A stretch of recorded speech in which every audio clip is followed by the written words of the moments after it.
नीति आयोग के पूर्व अध्यक्ष श्रीमान अमिताभ कांत जी, मुख्य सचिव अनुराग जैन जी, अध्यक्ष MP IAS association Mohammed Suleman साहब, कंसोटिया जी, अनुपम राजन जी, विवेक पौरवाल जी, इस अवसर पर सामने उपस्थित समस्त मित्रों, ये बात सही थी कि मैं सोच रहा था कि शाम को जब मिलेंगे तो अच्छे से मिल लेंगे, क्योंकि थोड़ा समय की एक दूसरे की उलझन के कारण से गवर्नर साहब ने कहा कि चले साथ में थोड़ा ठीक रहेगा। फिर बीच में समाचार आया कि थोड़ा अच्छा नहीं लगेगा, जो मैंने समय दिया है वो कुछ कारण से आगे पीछे हो गया। लेकिन जिससे मैं बात कर रहा हूँ, जिस सत्र के लिए मेरे मन की इच्छा थी कि मैं किसी हालत में आपके बीच में आऊँ, ये समय थोड़ा सा मजबूर कर रहा था, इसलिए हर हालत में परमात्मा जो चाहता है अंदर से वही होता है। हमने का समय निकाले चले जाए।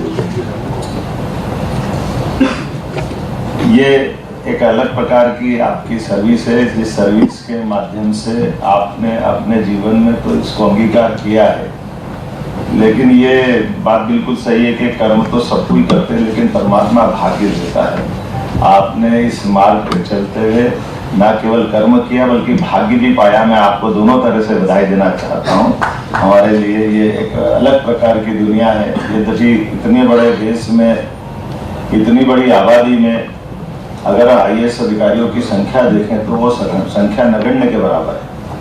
और इतने बड़े देश की इतनी विविधता वाली चुनौतियों के बीच में हमारे इस देश की दुनिया में अगर पहचान बनी, तो उस पहचान बनने में सबसे बड़ी भूमिका अगर है तो आप ही लोगों की है। ये निश्चित रूप से हमारे लिए गौरवान्वित करने वाली बात है। मैं ऐसे ही सोच रहा था मेरे मन में कि ये 3 चौथे स्तंभ की तो बात, चलो उसको भी जोड़ लो। आमतौर पे 3 पायों पे टिका हुआ हमारा ये वर्तमान का प्रशासनिक एक हमारी अपनी दुनिया है, जिसमें राजनेता आते हैं जो अपनी विधायिका के माध्यम से अपनी भूमिका अदा करते हैं। लेकिन हमारे पास में हमारे लिए आने के लिए केवल जनता का ही आशीर्वाद चाहिए।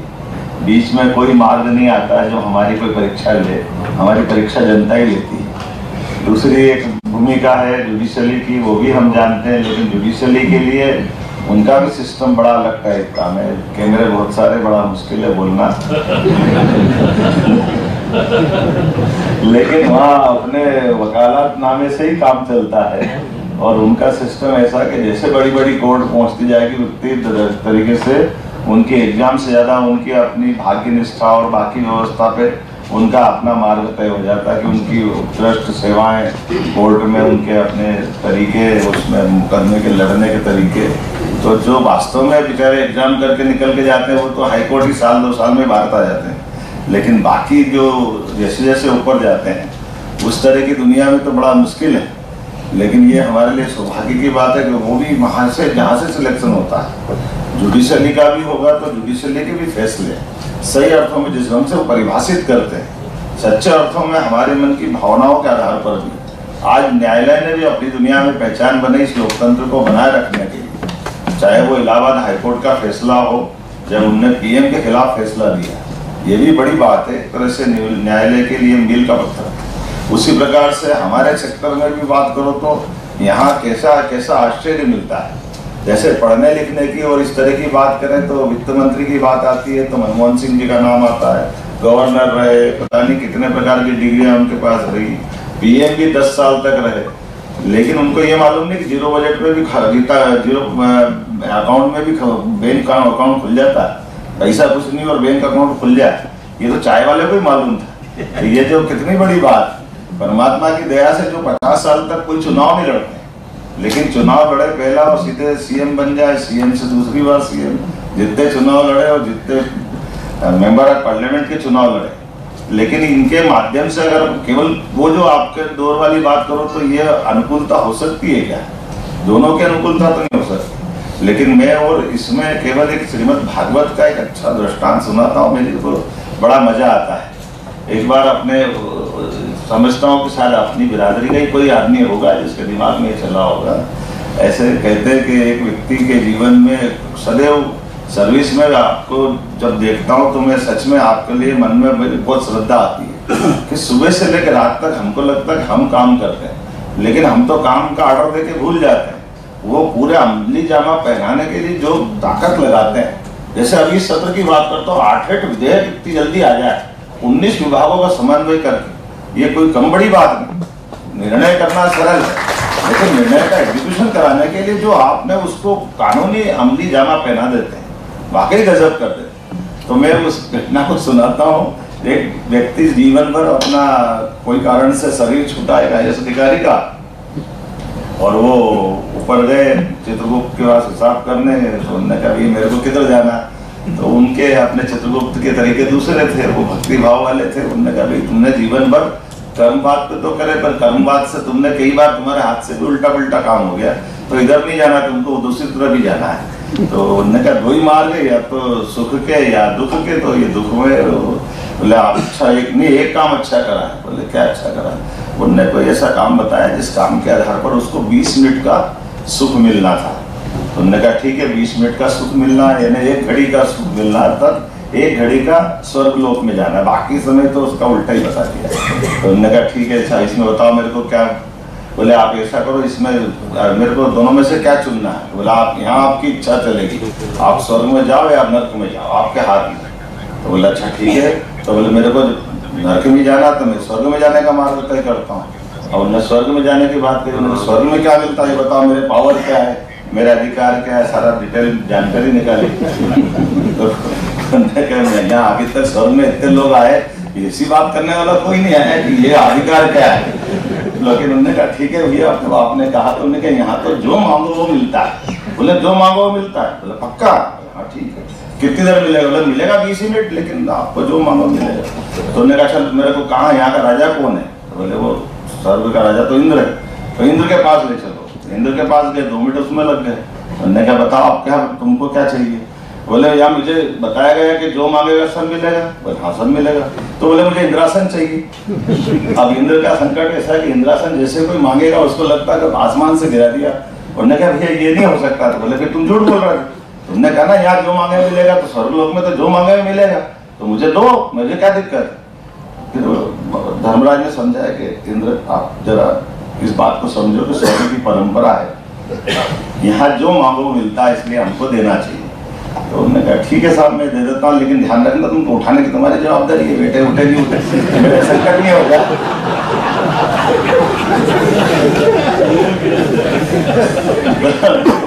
उसने कहा नहीं कोई बात नहीं, अपन संभाल लेंगे, देख। अब जैसे करके उनको बिठाया और बैठने के बाद उसने फिर पूछा, बोले आप तो 12 मिनट बचे, बोले आप इतनी सारी बात में तुमने मेरा टाइम बिगाड़ दिया। बोले कोई बात नहीं है, मैं कहाँ बैठा हूँ?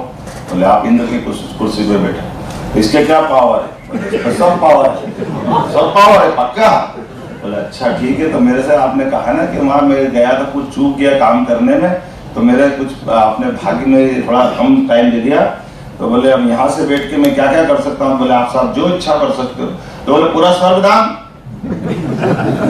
तो पूरा स्वर्ग दान? बोले हाँ क्या हो गया, मेरे पावर में है ना, तो अभी दे दिया, मेरे को क्या दिक्कत है। तो ये एक क्षण का भी सुख सबका दृष्टांत का आखिरी सार ये कि अपने जीवन का वो ऐसा घटनाक्रम है जिसके बाद वो लिंबत ऋषि नाम के सज्जन थे, जिनने उस घड़ी के बाद से उनका पूरा जीवन स्वर्ग में निकाला कि इतना बड़ा दानी कोई मिले नहीं जो स्वर्ग में अंदर पूरा स्वर्ग दान कर दे।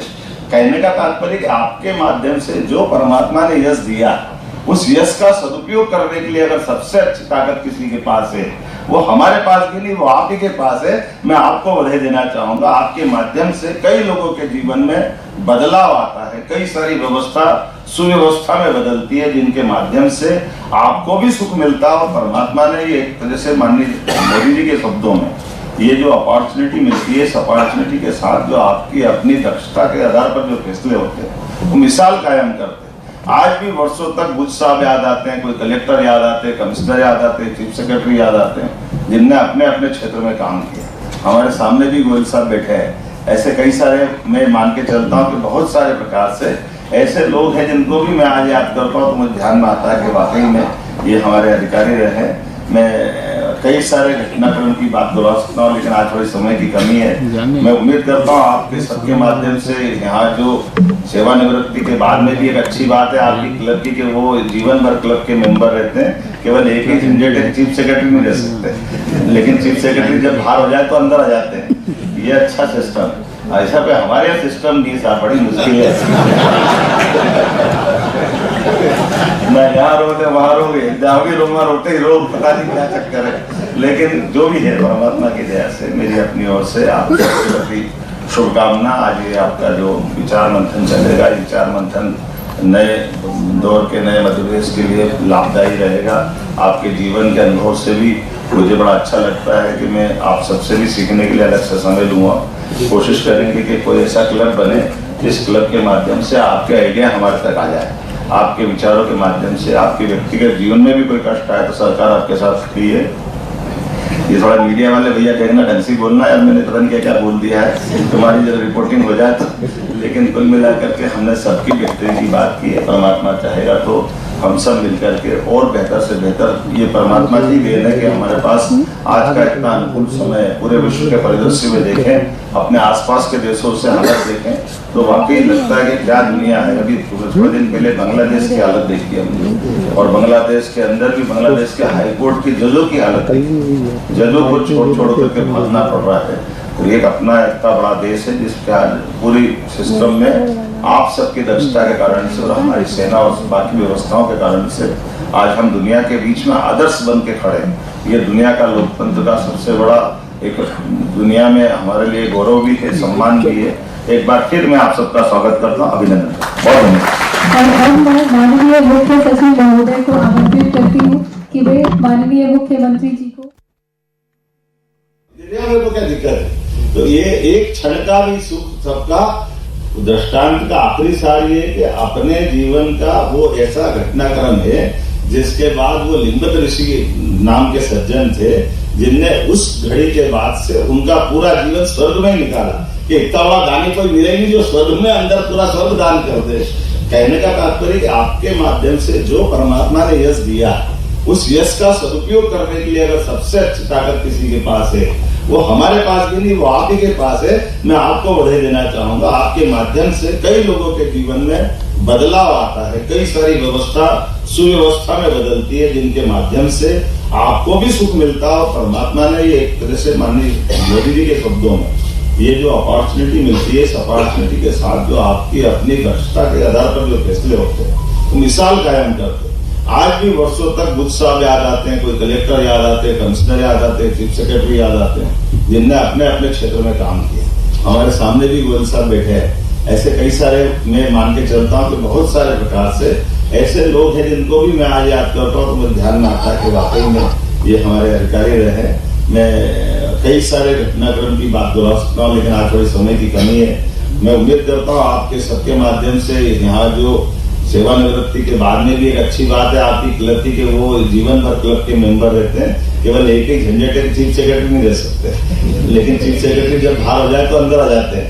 ये अच्छा सिस्टम। ऐसा पे हमारे यहाँ सिस्टम नहीं था, बड़ी मुश्किल है। ना यहाँ रोगे वहां रोगे, जाओगे रोमा रोते ही रोग, पता नहीं क्या चक्कर है। लेकिन जो भी है परमात्मा की दया से मेरी अपनी ओर से आप सबके प्रति शुभकामना। आज ये आपका जो विचार मंथन चलेगा, विचार मंथन नए दौर के नए मध्य प्रदेश के लिए लाभदायी रहेगा। आपके जीवन के अनुभव से भी मुझे बड़ा अच्छा लगता है कि मैं आप सबसे भी सीखने के लिए अलग से शामिल हुआ। कोशिश करेंगे कि कोई ऐसा क्लब बने जिस क्लब के माध्यम से आपके आइडिया हमारे तक आ जाए, आपके विचारों के माध्यम से। आपके व्यक्तिगत जीवन में भी कोई कष्ट आए तो सरकार आपके साथ खड़ी है। ये थोड़ा मीडिया वाले भैया कहना ढंग से बोलना है, मैंने पता नहीं क्या बोल दिया है, तुम्हारी रिपोर्टिंग हो जाए तो। लेकिन कुल मिलाकर के हमने सबकी बेहतरी की बात की है। परमात्मा चाहेगा तो हम सब मिलकर के और बेहतर से बेहतर, ये परमात्मा की देन है कि हमारे पास आज का इतना अनुकूल समय है। पूरे विश्व के परिदृश्य में देखें, अपने आसपास के देशों से हालत देखें तो वाकई लगता है कि क्या दुनिया है। अभी थोड़े दिन पहले बांग्लादेश की हालत देखी हमने, और बांग्लादेश के अंदर भी बांग्लादेश के हाईकोर्ट के जजों की हालत देखी। जजों को छोड़ करके भागना पड़ रहा है। तो एक अपना इतना बड़ा देश है जिसका पूरी सिस्टम में आप सबकी दक्षता के कारण से और हमारी सेना और बाकी व्यवस्थाओं के कारण से आज हम दुनिया के बीच में आदर्श बन के खड़े।